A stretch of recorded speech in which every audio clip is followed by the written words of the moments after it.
Bismillahirrahmanirrahim. Bismillahirrahmanirrahim. Assalamualaikum warahmatullahi wabarakatuh.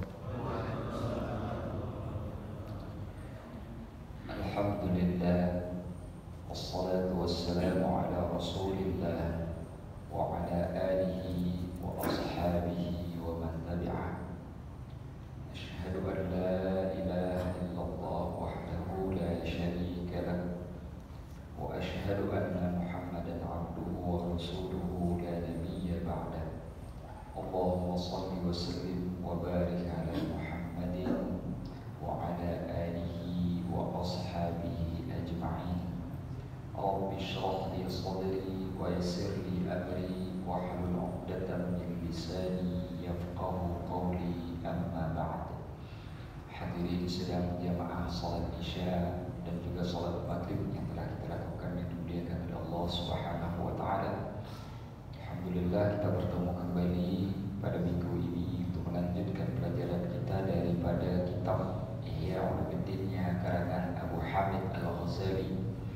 Insyaallah sebelumnya sudah kita pelajari bahwa ilmu itu sesuatu yang memang dicari karena memang dibutuhkan, dan mencari ilmu itu adanya kelezatan, karena dengan ilmu lah kita bisa sampai kepada Allah Subhanahu wa taala. Imam Al-Ghazali juga menyampaikan tidak ada satupun yang bisa membuat kita sampai kepada Allah kecuali melalui ilmu dan amal. Dan amal itu pun tidak bisa dilaksanakan, dikerjakan jika tidak mengetahui ilmu tentang tata cara pengamalan. Kemarin saya sudah memberikan contoh dari sisi faraid, misalkan bagaimana ketika orang yang tidak mengetahui ilmu lalu kemudian memberi wasiat yang tidak sesuai dengan aturan agama, yang oleh istrinya kemudian dijadikan sebagai dasar hukum untuk mengharamkan harta yang ada di tangannya kepada orang lain yang seharusnya tidak boleh dia kuasai. Nah, ini salah satu problema yang terjadi di dalam dunia sosial kemasyarakatan kita ketika keilmuannya sudah dicabut. Dan kalau kita perhatikan bahwa ada dua ilmu sebenarnya yang di masyarakat kita itu sudah mulai hilang. Dan itu ada hadisnya. Meskipun hadisnya lemah, tetapi secara makna itu bisa dilihat nyata dalam kehidupan sehari-hari. Pertama, ilmu faraid. Ilmu faraid itu ilmu yang sudah hilang di tengah masyarakat kita. Kita kalau pergi ke suatu tempat, saya kalau ngajar di mana-mana, Pak, saya tanya, di sini ada ahli faraid tidak? Hampir jawabannya tidak ada. Banyak sekali yang menjawab tidak ada. Di banyak tempat. Bahkan banyak ustadz yang nggak ngerti ilmu faraid. Bukan saja orang biasa, ustadz juga ada yang nggak bisa ilmu faraid. Para ustadz. Ini problem serius. Kemudian satu lagi, kalau dalam hadis Abu Dawud itu ilmu khusyuk, Pak. Ilmu khusyuk. Jangan heran, Pak, kalau misalkan orang habis sholat ini, misalkan imam gak zikir di depan, imam milih diam, itu jamaah sebentar kemudian hilang. Dia gak ingat lagi zikir sendiri, itu gak ingat. Kalau imamnya gak zikir, langsung hilang satu masjid. Kita 3 menit menghadap ke arah kiblat, balik ke belakang, lebih dari setengah masjid hilang. Lihat aja hari Jumat.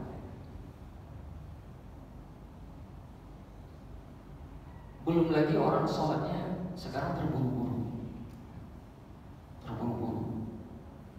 Yang misalkan katakanlah kita sholat normalnya itu berapa, 5 menit, misalkan katakanlah seperti itu. Ada yang sholat 1,5 menit. Jadi sholatnya sudah seperti hanya sekedar menjalankan kewajiban, bukan lagi sebagai pertimbangan kebutuhan. Kita makan udah lebih 30 tahun. Ada di antara bapak kita yang sudah makan 80 tahun, tapi nggak pernah bosan itu makan 80 tahun. Udah ada pekerjaan yang kita lakukan 2 hari udah bosan. Ini 80 tahun kita makan, nggak pernah bosan kita makan. Kenapa? Karena kebutuhan, Pak, bukan karena kewajiban. Sholat ketika dilakukan kebutuhan, maka dia membosankan. Tapi ketika dilakukan sebagai bentuk kewajiban, dia akan membosankan. Tapi ketika dilakukan sebagai bentuk kebutuhan, sholat itu adalah kenikmatan. Dan ilmu ini sudah mulai menghilang di tengah masyarakat kita. Jangan heran Pak, masjid banyak yang kosong. Masyarakat ini, masjid ini kalau kita kumpulkan masyarakat, saya yakin ini masjid penuh nih Pak. Berapa tadi shaf yang maghrib kita sholat? Berapa Pak? 4 shaf tadi kita. 4 shaf. Ini kalau kita penuhin ada berapa shaf Pak? Ada 15 nggak? Ada 15 shaf nggak kira-kira? Ada. Kalau 4 shaf yang terisi kemana 11 shaf lagi? Ke badan, mungkin di jalanan. Subuh nggak mungkin semuanya di jalanan. Kalau maghrib oke, di jalanan mungkin. Pulang kerja. Subuh bagaimana? Kecapean.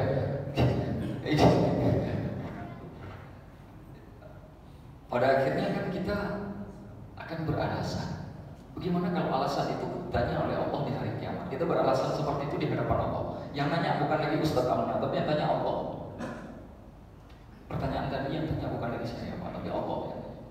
Apa mungkin masih bisa kita jawab seperti itu ya kan? Tapi ilmu ini sudah, dua ilmu ini sudah hilang di masyarakat kita, suka nggak suka. Terjangkit Pak. Bapaknya ke masjid, anaknya nggak ke masjid. Anaknya ke masjid, bapaknya nggak ke masjid. Sudah terjadi, real. Ini kenyataan di mana-mana bisa kita lihat. Dua ilmu inilah yang tercabut. Dan ketika ini hilang, itu merusak semuanya. Orang ketika sholatnya rusak, hubungan sosialnya rusak, kepribadiannya rusak. Saya akan katakan sebelumnya, ayat ista'inu bis-sabri was-shalah. Minta perlindungan kepada sabar dan kenapa sabar dulu baru sholat belakangan? Kenapa nggak sholat dulu baru sabar? Maksudnya saya sholat dulu, nanti saya jadi sabar, kan begitu? Tapi ini nggak sabar dulu baru sholat. Yang menunjukkan bahwa ketika sabar membentuk sholat, maka orang yang tidak sholat pasti semuanya sudah hilang, nggak ada lagi yang tersisa, habis Pak. Maka banyak sekali persoalan di tengah masyarakat kita karena karena hal yang kecil, karena kita tidak lagi punya ilmunya. Dan kita berharap kepada Allah, semoga di seluruh komunitas kaum muslimin dimanapun berada, semoga dua hal yang kami sebutkan ini bisa kembali lagi seperti semula. Sebenarnya ada satu lagi Pak, selain dari faraid dengan khusyuk tadi. Orang yang bisa memandikan jenazah.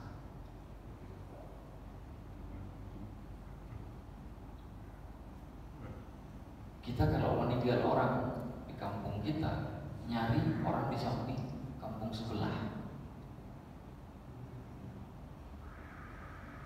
Itu problema juga.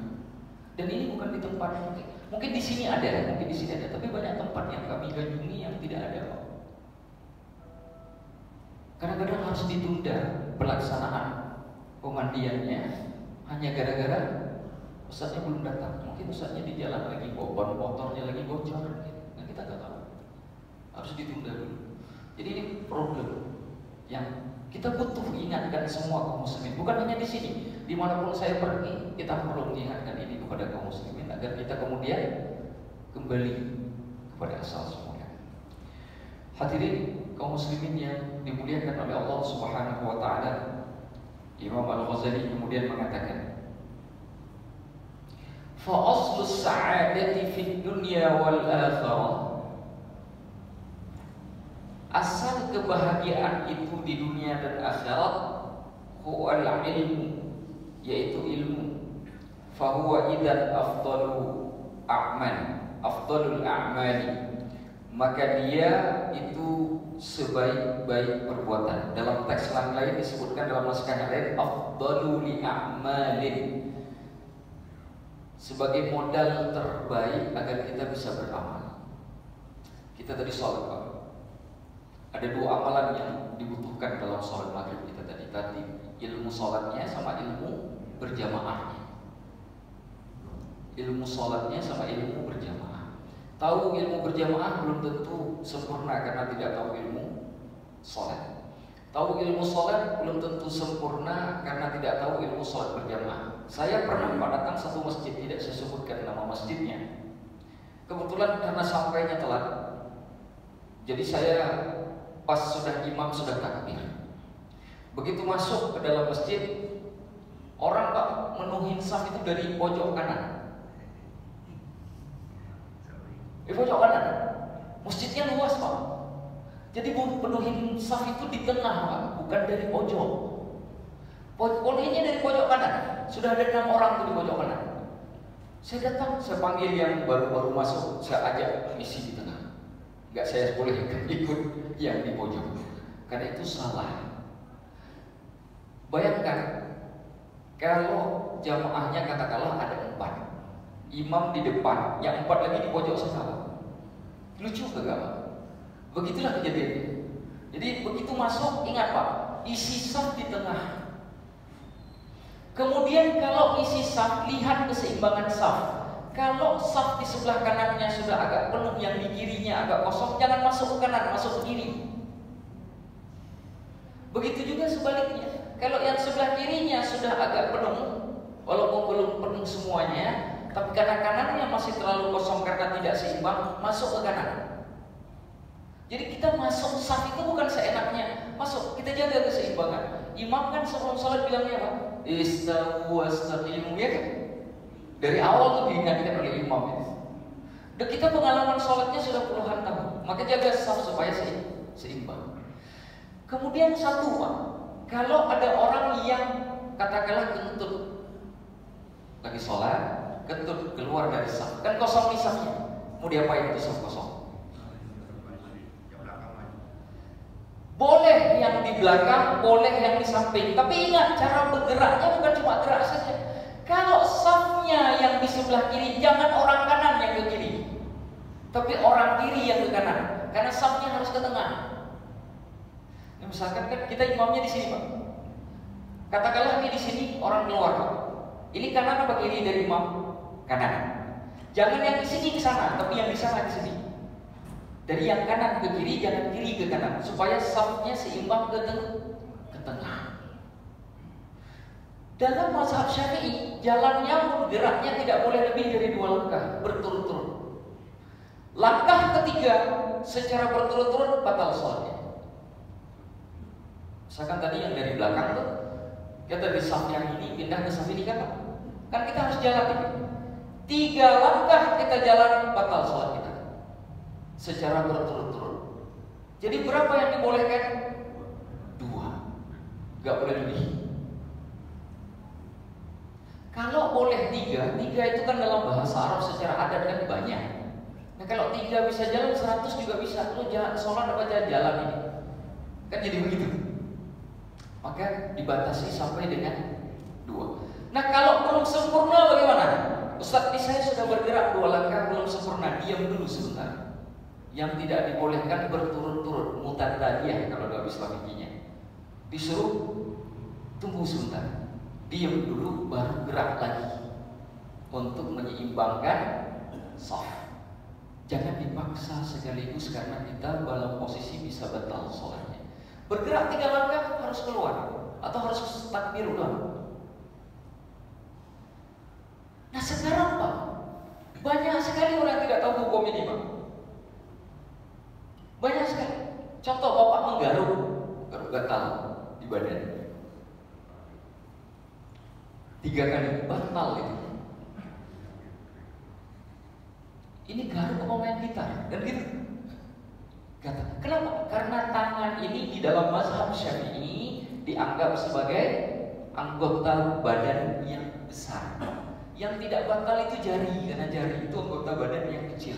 Kalau anggota badan yang kecil dia tidak batal sholatnya. Seperti kita menggerakkan mata, menggerakkan bibir. Nah, ini yang dimaksud dengan aslun li afdal. Ilmu dengan pengetahuan kita terhadap ilmu, kita jadi ngamalinnya lagi perfect.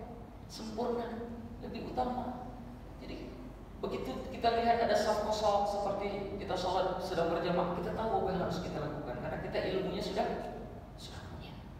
Maka benar kata Imam Al-Ghazali bahwa ilmu itu aslun li afdali atau afdalul a'mali atau afdal li a'mali. Wa kaifa la, bagaimana tidak, wa qad ta'rifu fadilat asy-syai'i aydan bi syarafi thamaratihi. Bagaimana mungkin tidak ilmu ini sebagai sesuatu yang istimewa, sedangkan engkau sudah mengetahui tentang ataupun terkait dengan hasil yang diperoleh daripada ilmu. Sesuatu yang hebat, sesuatu yang luar biasa, dia pasti menghasilkan buah yang luar biasa. Makanya nilainya naik. Contoh misalkan buah durian itu banyak orang suka misalkan. Mesti pembibitannya juga jadi pertimbangan para petani. Karena nilainya naik. Begitu juga dengan ilmu. Ketika kita memahami bahwa ilmu ini punya nilai yang sangat tinggi, maka dalam posisi seperti itu orang akan berlomba-lomba untuk mengejar ilmu. Nah, pertanyaan sekarang kita balik. Kenapa orang yang mengejar, kayaknya baterainya habis. Kenapa orang yang mengejar uang, jabatan itu lebih banyak daripada orang yang ngejar ilmu? Apa sebabnya? Jawaban kita sederhana, karena dia menganggap uang lebih mulia, lebih hebat, lebih utama daripada ilmu. Makanya Imam Ahmad bin Hanbal itu suatu waktu ditanya oleh ibunya, "Nak, kenapa engkau tak mau bekerja?" Kata Imam Ahmad, "Kalau aku bekerja, mak, semua yang sedang kupelajari ini batal." Beliau memilih hidup miskin supaya bisa belajar. Tapi ini bukan berarti saya nyuruh supaya orang yang sudah kerja berhenti kerja, bukan itu maksud saya.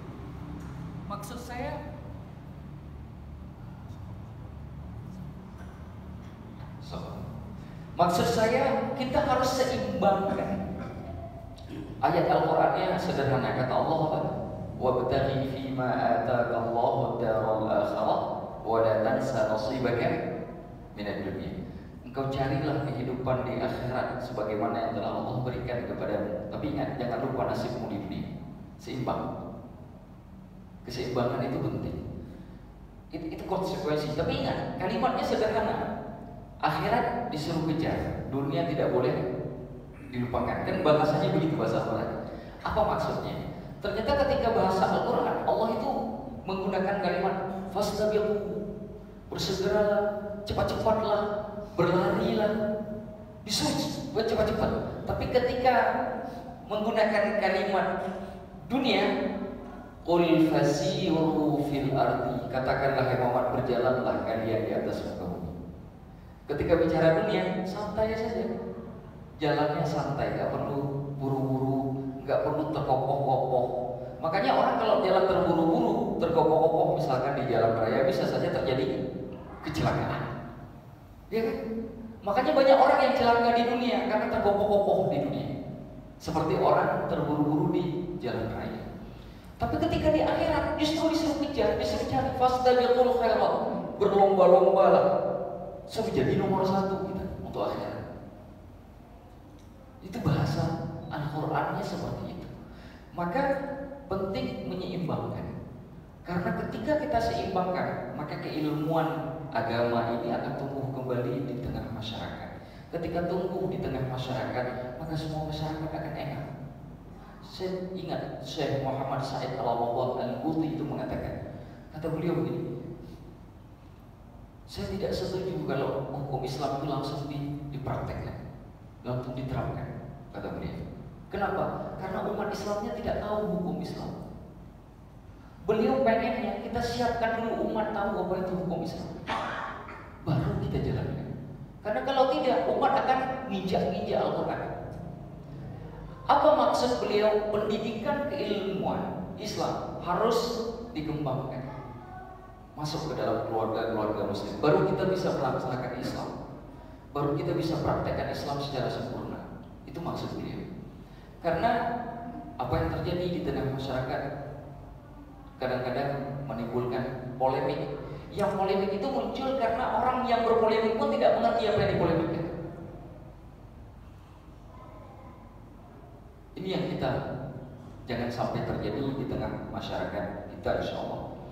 Waqad arafta anna thamratal ilmi liqurbin min rabbil alamin. Engkau sudah tahu bahwa hasil dari ilmu itu untuk dekat dengan kepada, bisa kamu dekat kepada Allah, Rabb sekalian alam. Wal iltihaq bi ufuqil malaikah, dan bisa sampai pada tingkatan malaikat. Wa muqaranatul malaikah, dan berada di tempat tertinggi. Hadza fil akhirah. Ini status yang didapati dari ilmu ketika di akhirat. Dekat dengan Allah, naik tingkat ke tingkat malaikat, bahkan berada pada tingkat tertinggi. Ini itu akhirat. Wa amma fid dunya, adapun ilmu itu pentingnya di dunia, fal izzu wal waqar, untuk melahirkan kemuliaan dan kewibawaan.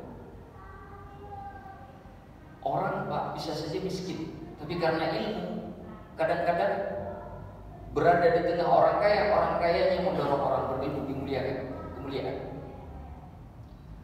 Orang berilmu menimbulkan sikap wibawa pada dirinya, bukan karena dia hebat, bukan karena ilmu yang membuat dia hebat. Sulaiman bin Dinar, ulama Madinah di abad 2 Hijriah, itu satu hari hadiri perjamuan makannya Harun ar-Rasyid.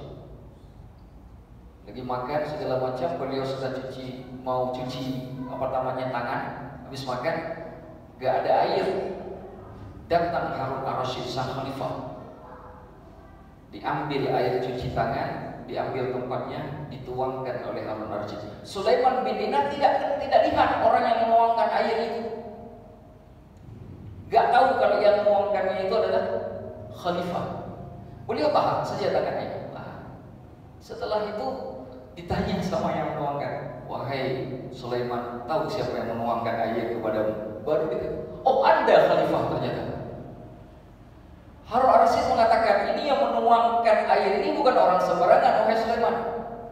Kira-kira begitu maksudnya, kenapa Harun ar-Rasyid mengatakan, tahu nggak siapa yang menuangkan air cuci tanganmu? Lalu Sulaiman mengatakan, wahai Amirul Mukminin, engkau bukan memuliakanku, tapi engkau memuliakan tubuh yang punya ilmu. Itu kata beliau. Wahai Amirul Mukminin, ketika engkau menuangkan mencuci tanganku, engkau bukan memuliakanku, tapi memuliakan ilmu yang ada padamu, ilmu yang telah memuliakan tubuh ini. Itu kalimat Sulaiman bin Dinar. Maka tersenyumlah Harun ar-Rasyid. Maka di dunia ilmu itu fal izzu wal waqar, melahirkan kemuliaan, melahirkan kewibawaan. Wa nufudul hukmi 'ala al-muluk, bahkan dengan ilmu kita bisa buat hukum kepada penguasa sekaligus. Di tempat kita ada RT, ada RW, ada lurah.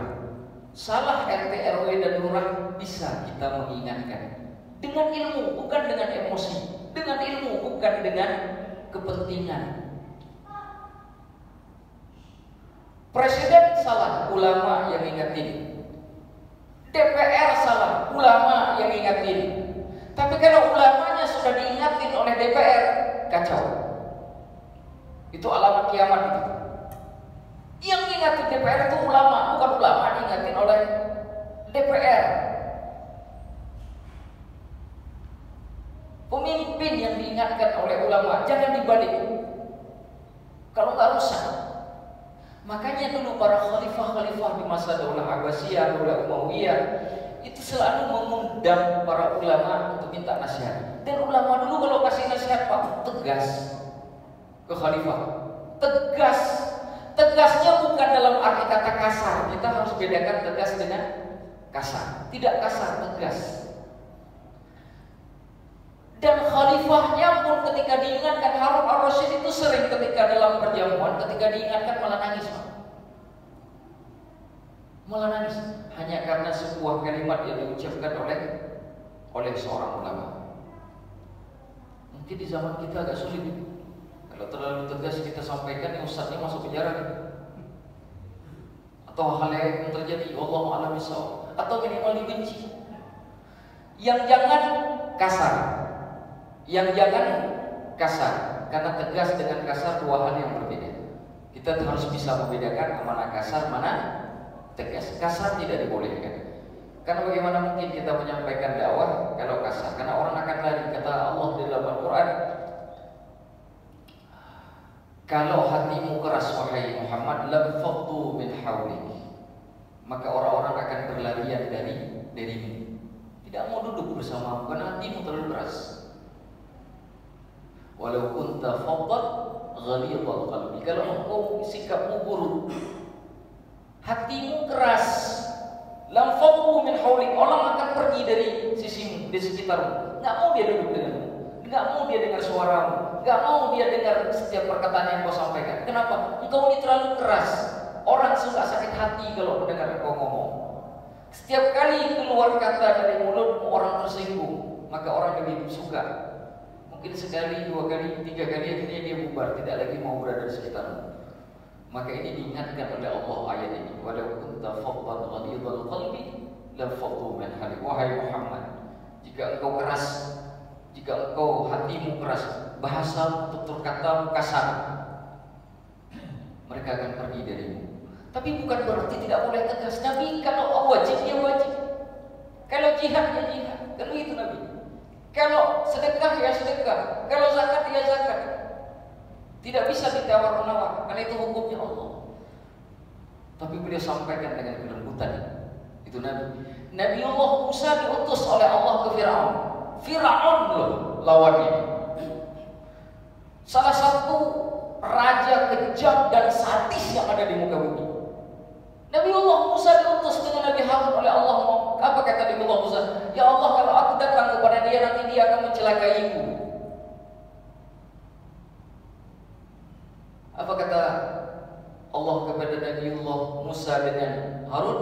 Qula qawlan layyinan, katakanlah perkataan yang lembut.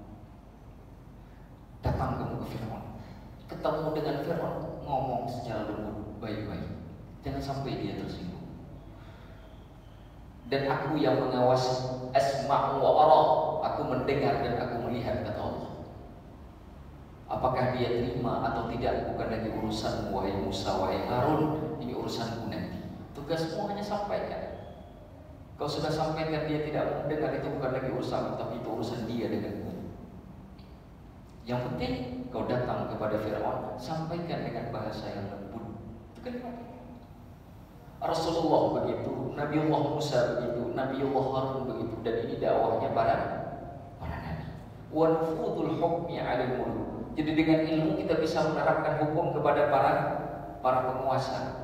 Wa luzumul ihtirami fi ittiba'. Timbulnya penghormatan secara tabiat. Kita tabiat fitrah kita, kalau ada orang yang lebih alim dari kita, itu pasti lebih kita hormati. Ini kalau di masjid kita datang ulama, mesti semua kita ini pengen berdiri-diri ketemu sama beliau. Minimal salaman sama beliau. Benar tidak? Apa sebabnya? Karena punya tabiat pada kita memuliakan orang yang lebih alim. Itu tabiat, Pak. Makanya kalau ada orang nggak memuliakan orang alim, tabiatnya hilang. Nah kalau tabiat itu hilang, tabiat siapa yang dipakai? Jadi mengerikan untuk menjawab pertanyaan itu kan? Itu yang terjadi. Makanya saya pernah sampaikan di dalam majelis ini, kalau datang presiden sama ketua majelis ulama, berdoyong-doyong seluruh orang untuk cium tangan presiden, tidak ada satupun yang cium tangan sebagai ketua majelis ulama. Masyarakat di situ sedang bermasalah. Kenapa? Karena ini pernah terjadi di Madinah. Datang Harun ar-Rasyid dengan Abu Yusuf. Abu Yusuf ini murid utama dari Imam Hanafi. Tidak ada al-fiqhul akbarnya Imam Hanafi sampai kepada umat Islam hari ini kalau bukan karena Abu Yusuf. Abu Yusuf ini gelarnya Qadil Quwat, hakim di atas hakim, hakim agung namanya. Datang bersama Khalifah Harun ar-Rasyid ke Madinah. Orang keluar dari rumah berbondong-bondong, bukan mau ketemu Harun ar-Rasyid, Pak, mau ketemu Abu Yusuf, mau ngambil ilmunya. Karena Abu Yusuf tempatnya di Baghdad, sesekali datang ke Madinah. Orang berdiri-diri datang mau mendengar apa yang disampaikan oleh Abu Yusuf untuk mengambil ilmunya. Bukan karena Harun ar-Rasyid. Ini kalau kita datang presiden sama majelis ulama lebih tertarik ke presidennya daripada ketua majelis ulamanya, ada masalah di masyarakat ini secara ilmu. Bukan berarti kita tidak boleh, kita wajib memuliakan penguasa, pemimpin kita. Presiden itu pemimpin kita, harus kita hormati. Tapi jika itu alasan satu-satunya dengan melupakan orang yang berilmu yang di sebelahnya, ada masalah di masyarakat itu, masalah ilmu. Dan itu sudah terjadi di Madinah dulu, Pak, di masa Harun al-Rasyid. Nah, kita ingin kembalikan sekarang masyarakat kita kepada tabiat yang asli, pemuliaan kepada orang yang berilmu. Kemarin saya katakan, bahkan kalau anak kecil, ada anak kecil 2 orang, 7 tahun katakanlah umurnya, yang satu hafal Quran, yang satu tidak, mana apa yang lebih kita muliakan? Mestinya kan pasti yang lebih hafal Quran, lebih kagum kita lihat, meskipun itu bukan anak kita. Apa yang menyebabkan kita sangat ingin memuliakannya? Karena dia hafal Quran. Bukan dia, tapi Al-Quran yang dia hafal itu. Maka melihat anak orang hafal Quran, walaupun itu bukan anak kita, beda perlakuan kita. Ini tabiatnya, tabiat yang ada pada manusia. Hatta inna aghbiya at-turk wa ajlaf al-arab yusadifuna tiba'ahum majbulat ala tawqiri li syu'uriha, ala tawqiri li syuyukhihim. Bahkan orang-orang bodoh dari kalangan bangsa Turki, orang-orang bodoh dari kalangan orang-orang Arab, itu kalau ketemu dengan guru-guru mereka muliakan. Apa sebabnya? Liikhtisasihim bimazidin adami mustafadin min at-tajribah. Hanya karena mereka lebih hidupnya, lebih punya pengalaman daripada kita. Makanya anak muda kalau menghormat ke orang tua, hilang akhlak. Anak muda ketemu orang tua di jalan gak hormat, hilang akhlak. Tapi kan sekarang sering terjadi, Pak, gak ada lagi orang hormati orang tua. Mentang-mentang itu kan bukan bapak saya, ngapain pula saya hormati? Mana adabmu?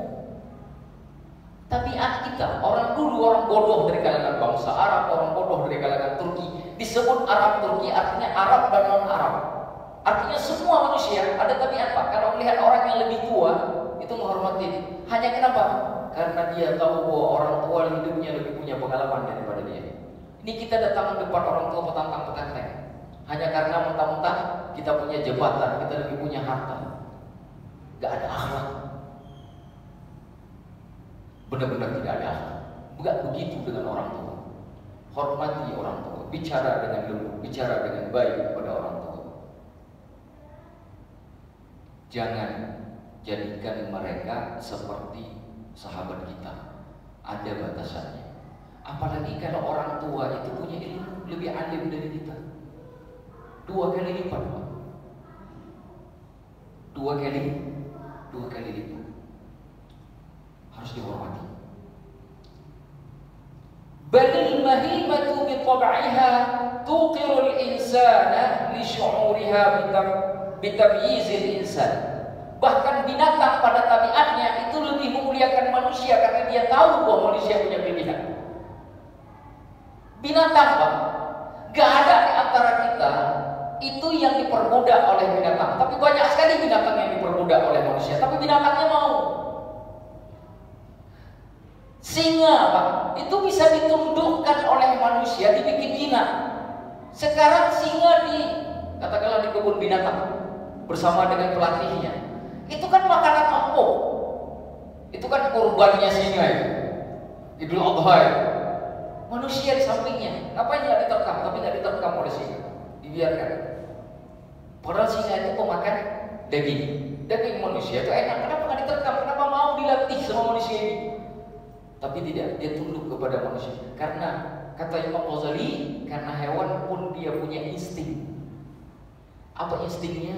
Insting bahwa manusia lebih mulia dan lebih hebat daripada dia. Maka dia tunduk. Makanya Pak, coba lihat, dulu kan waktu kita kecil-kecil kan sering ketemu dengan kucing buangan di karung gitu, dibuang. Begitu dilepas kucing itu lari, kemana dia lari? Dia cari rumah di mana tadi dia tinggal. Walaupun yang buangnya adalah pemilik rumah, udah dibuang 1 kilo, 2 kilo, dia pengen balik lagi ke rumah itu. Kenapa? Karena dia merasa bahwa itulah rumah yang dia muliakan. insting dia mengatakan itulah rumah tempat dia yang dia inginkan. Itu kucing. Makanya orang kan kenapa orang kalau buang kucing itu ditutup pakai karung, dia nggak bisa lihat jalan, kan begitu Pak? Saya begitu tuh. Walaupun itu jangan dilakukan.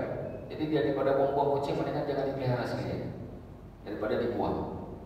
Karena itu kucing binasa, satu binatang yang sangat disayangi oleh Rasulullah. Jadi yang punya kucing di rumah jaga baik-baik, mandiin, bersihkanlah maksudnya, dijaga kesehatannya, dijaga makanannya.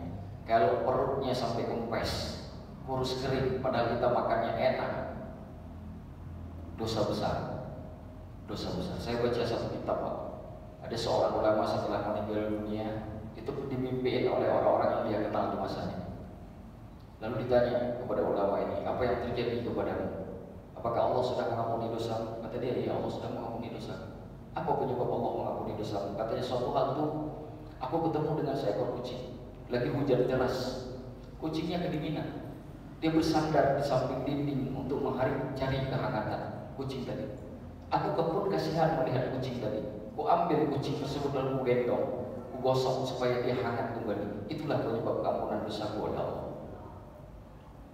Jadi ada hal-hal yang sangat sederhana sebenarnya. Tapi tentu kalau nggak sholat ya tetap gak diampun. Dia berarti beliau kan sudah sholat. Kan begitu logika sederhananya. Jadi hal-hal seperti itu kita lakukan insyaallah. Bikamali mujawizin lidajaratiha, dan itu terjadi karena dia paham betul kesempurnaan dan derajat yang dimiliki oleh manusia itu lebih tinggi daripada hewan. Hadhihi fadilatul ilmi mutlaqan. Inilah fadilah ilmu secara mutlak. Maka kenapa ilmu menjadi hal yang utama kata Imam Ghazali?